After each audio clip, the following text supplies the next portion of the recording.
In today's video, I'm going to teach you how to export user list from Slack. By the end, you'll have a clean CSV file you can open in a spreadsheet app and share with your team, all while keeping things organized and secure. First, open Slack in your web browser by going to the web app. Make sure you're signed in and looking at the correct workspace so the files you see match where your team actually collaborates. I'll be using the web interface here since it's straightforward and consistent across platforms. Once Slack loads, look to the left-hand sidebar and click on Files. This takes you to the file browser for your workspace where documents, spreadsheets, and other shared items live.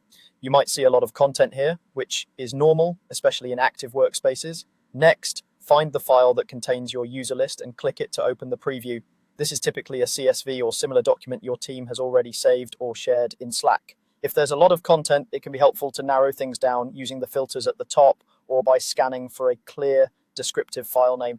When you open the file, Slack will show a preview so you can confirm you've got the right one before you download it. In the file preview, look to the top right corner for the three-dot icon. This is the overflow menu that holds file actions. Click that to reveal additional options. From that menu, choose Download CSV. Your browser may prompt you to pick a save location, or it may automatically place the file in your Downloads folder. If prompted, give the file a clear name and store it somewhere your team expects, like a shared drive or a project folder. You'll also see a choice to download without archived items or to download with archived items.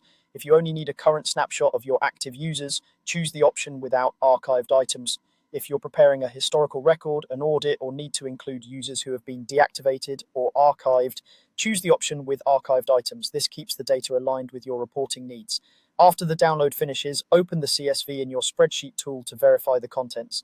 You should see columns like names, display names, and other relevant fields your team maintains. If anything looks off, double check that you opened the correct file from Slack. That's it.